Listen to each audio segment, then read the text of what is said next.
नमस्कार दोस्तों मेरी आज की कहानी का शीर्षक है सच्चा मन। एक ग्वाला रोजाना अपने गांव को लेकर जंगल में नदी किनारे उन्हें चराने के लिए जाता था। जंगल में वो प्रत्येक दिन एक संत को यौगिक क्रिया करते हुए देखता था। संत आंखें और नाक बंद कर यौगिक क्रिया करते रहते थे। वो ग्वाला बड़े गौर से उस संत को देखता था। एक दिन उससे रहा नहीं गया। उसने उत्सुकता बस उस संत से यौगिक क्रिया के बारे में पूछ लिया। उस ग्वाला के प्रश्नों का जवाब उस संत ने दिया। उसने कहा कि इस तरह से भगवान से साक्षात्कार करता हूँ। संत के प्रस्थान करने के बाद ग्वाला ने भी यौगिक क्रिया करने का अभ्यास दोहराने लगा और उसने संकल्प लिया कि जब तक भगवान के दर्शन नहीं हो जाते तब तक वो अपनी आंख बंद करके रखेगा, अपने नाक को दबा कर रखेगा। श्वास बंद होने के कारण उसके प्राण तक निकलने की नौबत आ गई।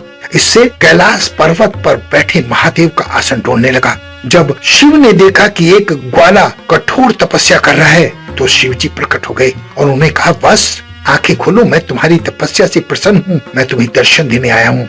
उस ग्वाला ने आंख का इशारा करके पूछा, आप कौन हैं? तब भोलेनाथ ने कहा, मैं भगवान हूँ जिसकी तुम तपस्या कर रहे हो। ग्वाले ने आंखें खोल ली और सबसे पहले वो एक रस्सी लेकर आया।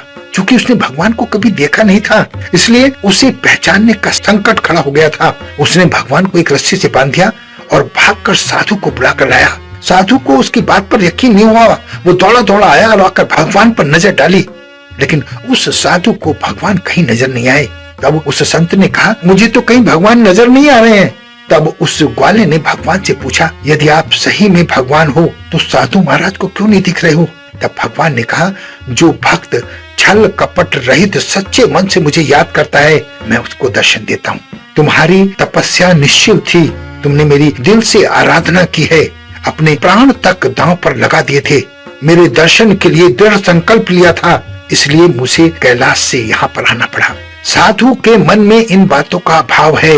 वो रोज पूजा पाठ करता है, क्रियाकलाप करता है, लेकिन उसका मन अभी भी भटका हुआ है, इसलिए मैं उसको दिखाई नहीं दे रहा हूँ। मेरे लिए तो तुम सच्चे संत हो। दोस्तों, कहने का लब्बो लुभाव यही है कि बिना किसी छल कपट के सच्चे मन से प्रभु को याद करो और प्रभु आपको वो देते हैं जो आपके लिए जरूरी होता है।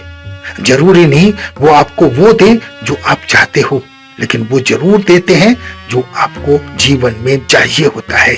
आशा है मेरी बात आपको समझ में आ गई होगी। अगर समझ में आ जाए तो इसे अपने जीवन में उतारने की कोशिश कीजिएगा। अपना बहुत ध्यान रखें, हंसते रहें, मुस्कुराते रहें, खुश रहें। धन्यवाद।